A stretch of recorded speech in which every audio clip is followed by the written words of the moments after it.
Cricket से जुड़ी तमाम खबरें, वर्ल्ड रिकॉर्ड, आईसीसी रैंकिंग और आने वाली सीरीज के शेड्यूल से बाखबर रहने के लिए सब्सक्राइब करें बी ऑफिशियल चैनल को और दबाएं बेल के बटन को ताकि आप हमारी लेटेस्ट वीडियो सबसे पहले देख सकें। शुक्रिया।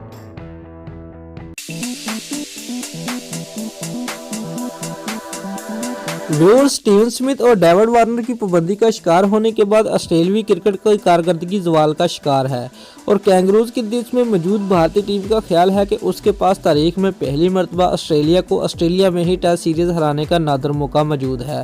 ताहम साबिक ऑस्ट्रेलियाई कप्तान रिकी पोंटिंग का कहना है कि ऑस्ट्रेलिया अपनी तारीख में इस कमज़ोर तरीन टीम के साथ भी भारत के खिलाफ टेस्ट सीरीज जीत जाएगी। एक इंटरव्यू के दौरान रिकी पोंटिंग का कहना था कि वो इस सीरीज के लिए पिचेस में पेस और बाउंस देखना चाहेंगे क्योंकि उनके ख्याल में ऑस्ट्रेलियाई बल्लेबाज भारतीय बैट्समैनों की निस्बत इस तरह की पिच पर ज़्यादा उम्दगी से खेलेंगे। भारत गुज़िश्ता 40 साल से ऑस्ट्रेलिया में जीतने की कोशिश कर रहा है, लेकिन उसके बल्लेबाज यहाँ की पिचेस पर इतना अच्छा परफॉर्म नहीं कर पाते हैं और उस सीरीज के लिए भी पिचेस में पेस और बाउंस होना चाहिए। उनका मजीद कहना था कि अगर पृथ की पिच जनूबी अफ्रीका के खिलाफ खेले गए वनडे मैच की तरह खेली तो भारतीय बल्लेबाज यहाँ ज़्यादा देर टिक नहीं पाएंगे। एडल्ट की पिच पर भी गुज़िश्ता कुछ सालों से घास छोड़ी जा रही है, जिसका कैंगरोज फास्ट बॉलर भी भरपूर फायदा उठाएंगे और लगता है कि पहले दोनों टेस्ट मैचेस ऑस्ट्रेलिया के नाम रहेंगे।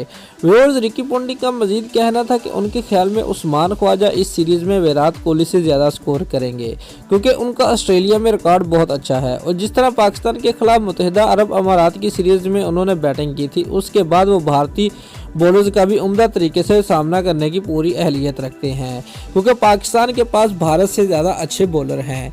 दोस्तों, अगर आपको हमारी ये वीडियो पसंद आई है तो लाइक और कमेंट लाजमी करें और हमारे चैनल को सब्सक्राइब करना मत भूलिए। शुक्रिया।